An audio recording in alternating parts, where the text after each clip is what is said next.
बिस्मिल्लाहिर्रहमानिर्रहीम, अस्सलाम वालेकुम। आप सभी का इस्तकबाल है। दोपहर के 2:33 हुआ चाहते हैं हमारे स्टूडियो की घड़ी के मुताबिक, और आप देख रहे हैं प्रोग्राम खबरनामा। आपका मेज़बान मीर हिलाल हांजुरी हाजिर खिदमत। आज के खबरनामे में मुतअद्दिद खबरें आया चाहती हैं और इन खबरों के हवाले से जो हाल अहवाल है आप तक पहुंचाएंगे। लेकिन अभी तक की जो सबसे बड़ी खबर है वो जम्मू से है, क्योंकि अपोजिशन जमातों की जानिब से जो आज एक मुत्तहिदा मीटिंग बुलाई गई थी, जिसकी सदारत डॉक्टर फारूक अब्दुल्ला जम्मू के अंदर करेंगे। हालांकि ठीक 2:30 बजे ये मीटिंग शुरू होनी थी और हमारे नुमाइंदे हमें इस हवाले से अपडेट करेंगे। अनिल शर्मा से हम जुड़ने की कोशिश करेंगे और आपको बताते चले कि जम्मू कश्मीर के अंदर जो यूएलबी इंतखाबात मुमकिन तौर पर डेफर किए जा सकते हैं, उसी के कॉन्टेक्स्ट में, उसी के पस मंजर में आज जम्मू के अंदर कुल जमाती मीटिंग, खासतौर पर अपोजिशन की कुल जमाती मीटिंग बुलाई गई थी। डॉक्टर फारूक अब्दुल्ला की सदारत में यह मीटिंग जम्मू के अंदर मुनक्कद होगी।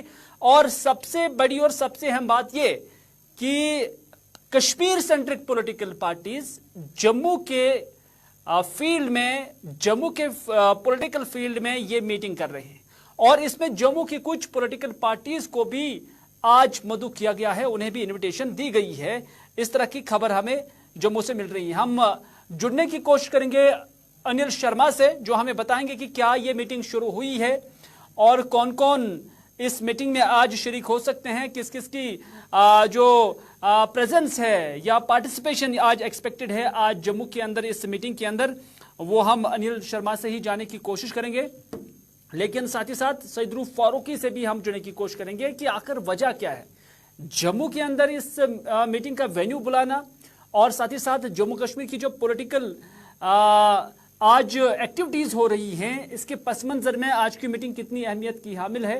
और पिछले कुछ एक दिनों से जो हम देख रहे हैं कि ट्रेंड बन रहा है बीजेपी के खिलाफ, तो वो बीजेपी किस तरह से उसका मुकाबला कर पाएगी, ये देखने वाली बात होगी। और अभी भी हम ये कह सकते हैं कि जो यूएलबी इंतखाबात है वो अभी डेफर ऑफिशियली नहीं हुए हैं, लेकिन अनऑफिशियली ये खबरें मुतअद्दिद ज़राए से आ रहे हैं और इसकी भनक मुख्तलिफ पॉलिटिकल पार्टीज, खासतौर पर जम्मू कश्मीर की जो रीजनल टोन की जो पार्टियां हैं उन्हें भी लगी है। और यही वजह है कि आज जम्मू के अंदर ये मीटिंग तलब की गई है। हमारे साथ अनिल शर्मा जुड़े हैं जम्मू से। अनिल से ही हम जानने की कोशिश करेंगे। अनिल, क्या ये मीटिंग शुरू हो चुकी है और इस मीटिंग में किस किस की पार्टिसिपेशन अभी मुतवक्का है?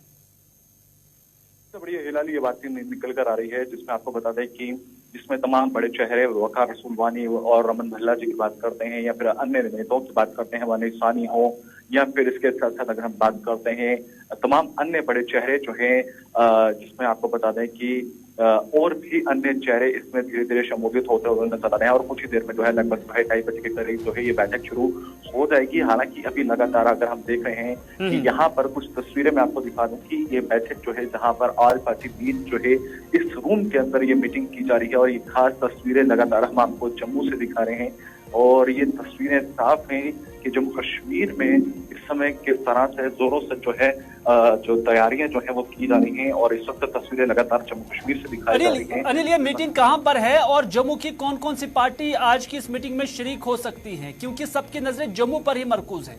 कहीं ना कहीं ये जो डॉक्टर फारूक अब्दुल्ला या महबूब मुफ्ती ये कोशिश कर रहे हैं कि जम्मू के फ्रंट पे खेला जाए और बीजेपी को डिफीट दिया जाए।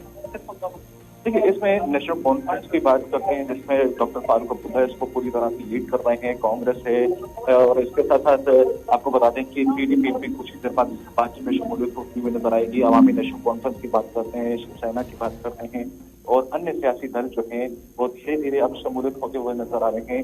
और ये साफ हो जाएगा कि और कितने बड़े चेहरे जो है इस मीटिंग के अंदर जो है। अनिल, मेरा सिंपल सा सवाल है, कश्मीर सेंट्रिक पार्टीज को छोड़कर, क्योंकि मैं देख रहा हूं कि कांग्रेस के रमन भल्ला साहब भी हैं, और कौन कौन से चेहरे हैं जम्मू के जो जम्मू की नुमाइंदगी यहां पर कर रहे हैं?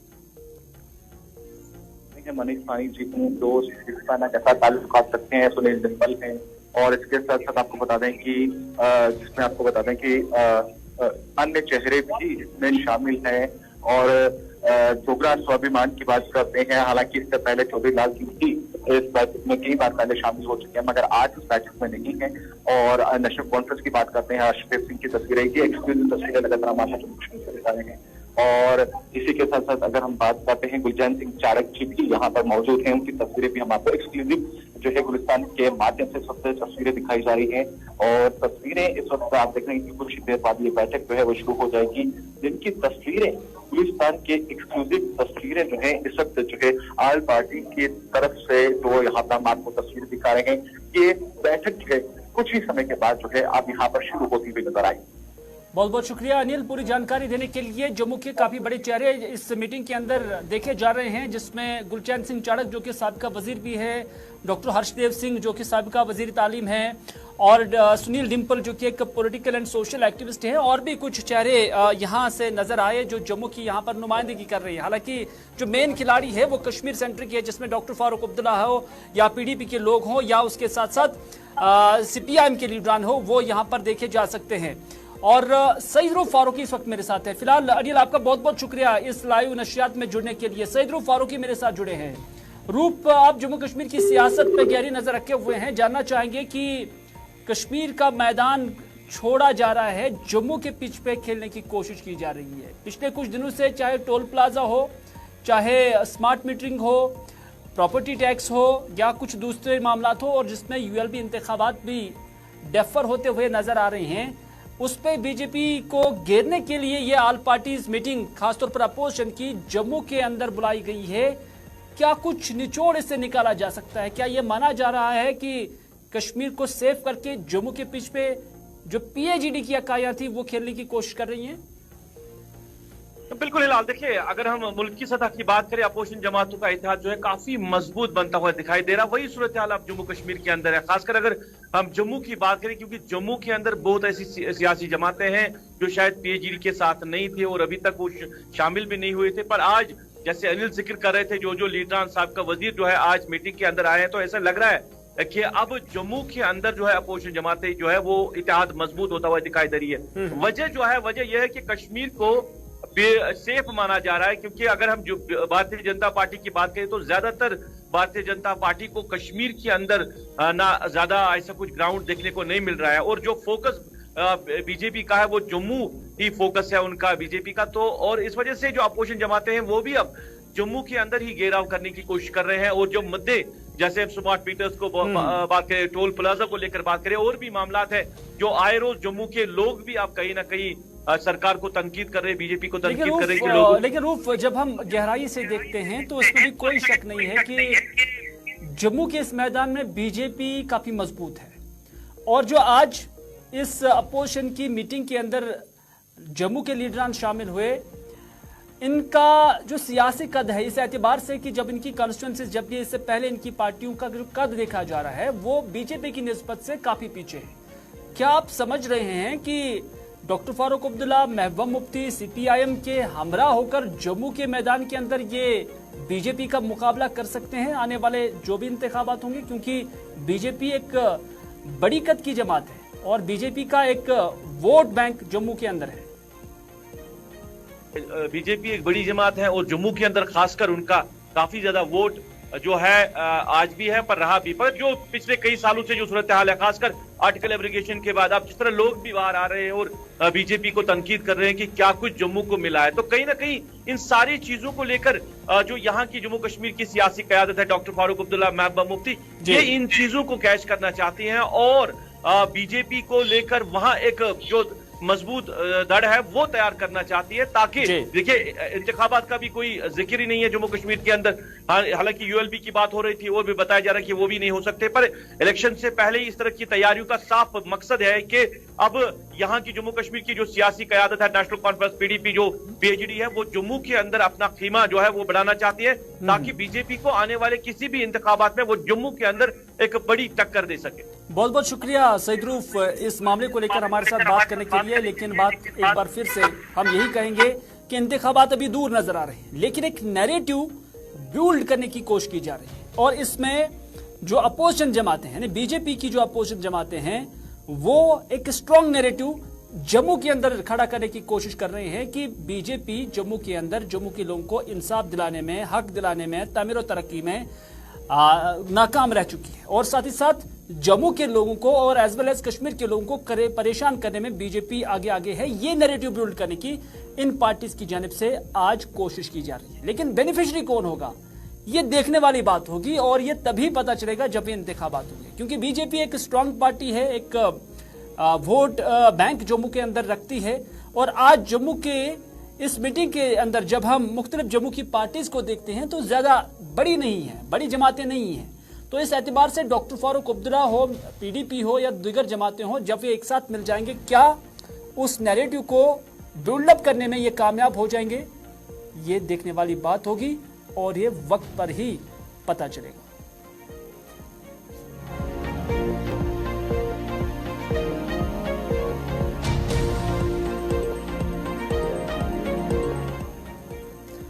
इधर हकीम मोहम्मद यासीन, जिन्हें आज इस मीटिंग के अंदर नहीं बुलाया गया, उनका कहना है कि ये मीटिंगें होती रहती है। साथ ही साथ उनका यह भी कहना है कि जो पीडीपी और नेशनल कॉन्फ्रेंस है, इनका मौकफ बुनियादी ये है कि ये बीजेपी के अपोजिट में है और यही जमातें माजी में बीजेपी की इत्तेहादी भी रही हैं। अब इनका कहना है कि देखना यह है कि आज जो हालात यहां पर है जम्मू कश्मीर में, इनके लिए यही पार्टियां जिम्मेदार है। यह हकीम मोहम्मद यासीन कह रहे हैं।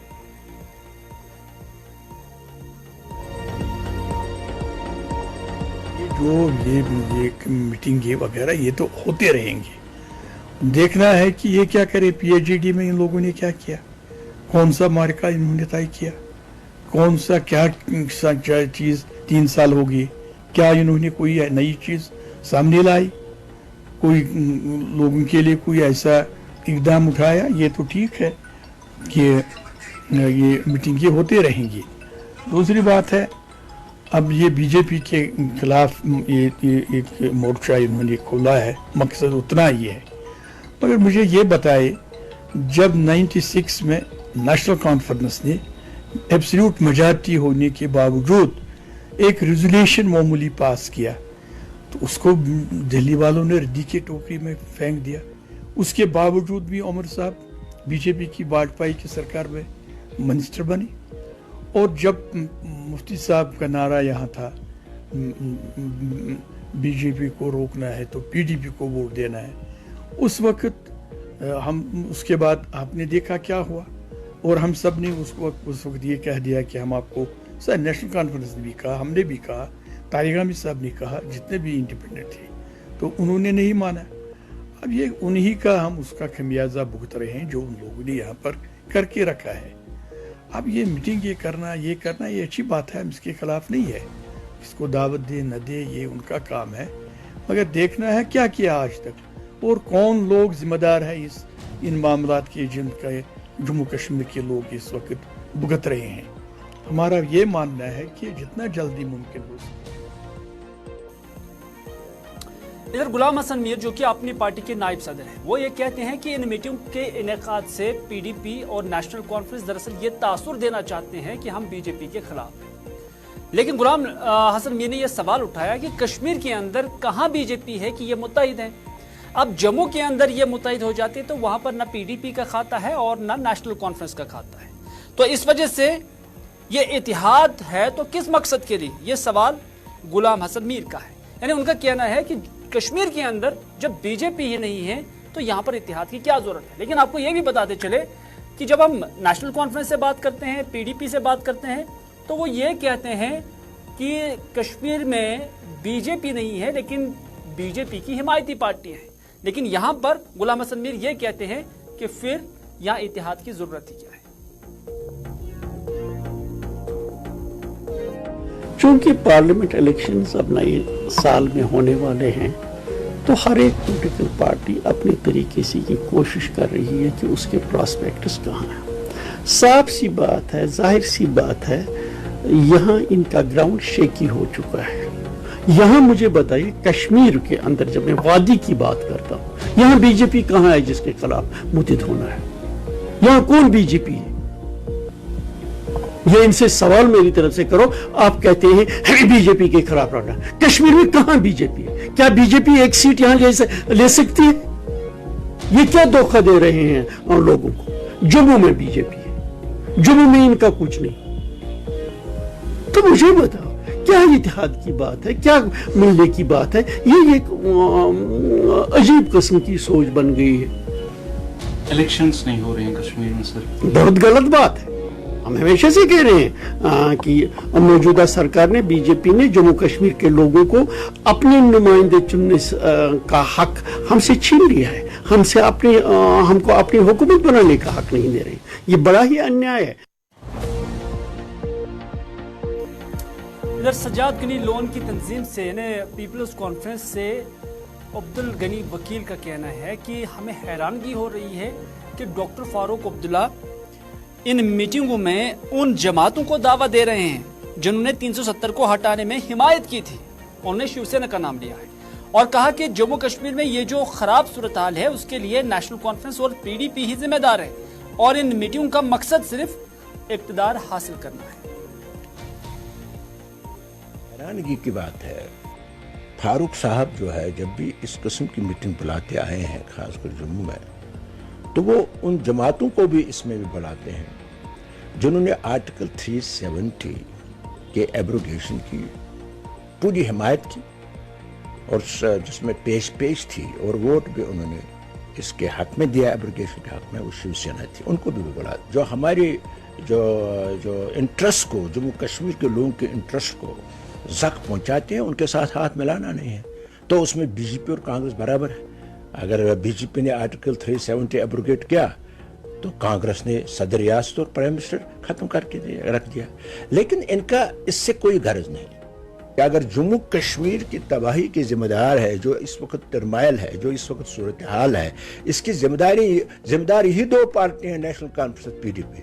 तो अब जो जिम्मेदार है, जिन्होंने यहाँ इतना खून बहाया है, जिन्होंने यहाँ इतना अपने दौर इक़्तिदार में जो भी उन्होंने लोगों को जुल्म करने के लिए जो करना था वो कर दिया। ये कौन सी जमात थी जिन्होंने सेफ्टी एक्ट यहाँ लागू किया? ये कौन सी जमात थी जिन्होंने यहाँ 87 में रिगिंग करके यहाँ के नौजवानों को मजबूर किया बंदूक उठाने के लिए? तो ये सारे जो है, इनका मकसद है इक़्तिदार आए। लिहाजा जहाँ हमें पता है ये सिर्फ दो जमातें हैं और इनके साथ और उनकी इंटरेस्ट है अपनी इंटरेस्ट सेफगार्ड करने, तो इसलिए हम जहाँ अपनी इंटरेस्ट सेफगार्ड करने हो तो वहाँ पीपल्स कॉन्फ्रेंस कैसे। श्रीनगर में आज देवी आर्या पुत्री पाठशाला स्कूल की जानिब से स्कूल का 112वां फाउंडेशन डे मनाया गया और आज इस फाउंडेशन डे पर लेफ्टिनेंट गवर्नर मनोहर सिन्हा भी यहां पर मौजूद थे और इस हवाले से इस तकरीब पर लेफ्टिनेंट गवर्नर मनोहर सिन्हा ने कहा कि लड़कियों और उनकी तालीम पर उन्हें ज्यादा जोर दिया है। उन्होंने कहा कि नई तालीमी पॉलिसी का हवाला देते हुए एलजी ने असातिज़ा पर जोर दिया कि वो बच्चों को टैक्स के बजाय स्किलफुल मालूमात और तालीम से आरास्ता करें। इस मौके पर स्कूली बच्चों और फनकारों ने खुसूसी प्रोग्राम भी यहां पर पेश किए।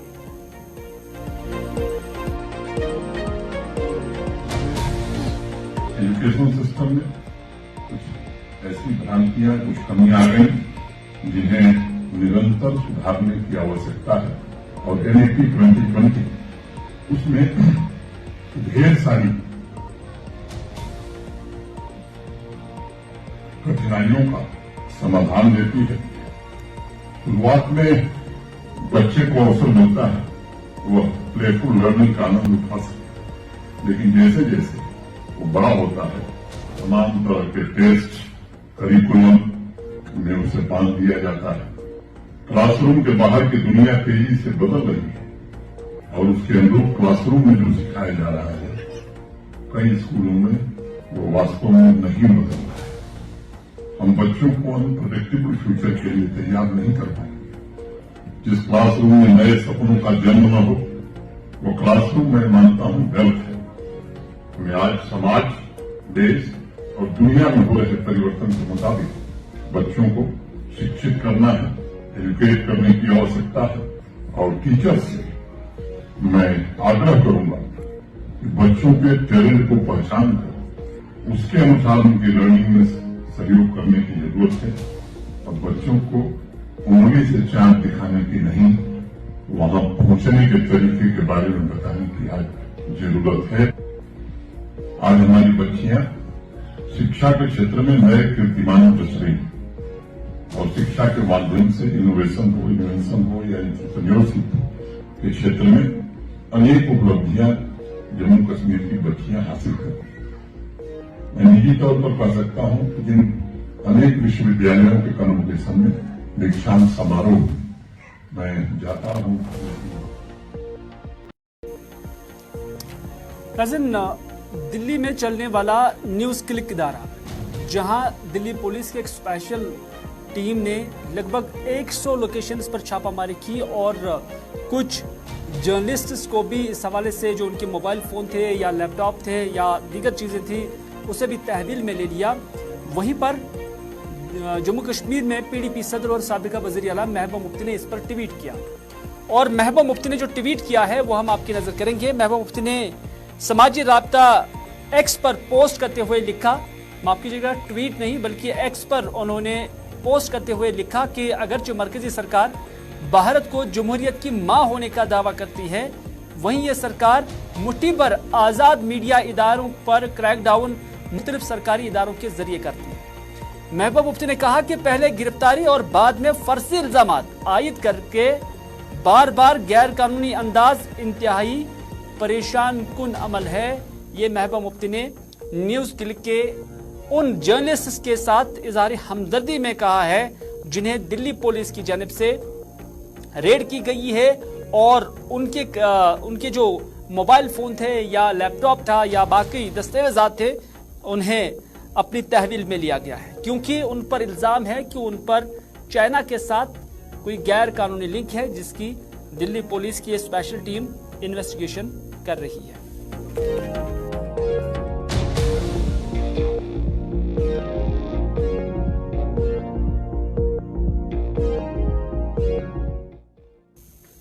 नाज़रीन, अभी तक के खबरनामे में बस इतना ही। अपने मेजबान को दीजिए इजाजत इस वादे के साथ कि अगर जिंदगी रही तो आपसे फिर होगी मुलाकात। तब तक के लिए खुदा हाफिज, फी अमानिल्लाह।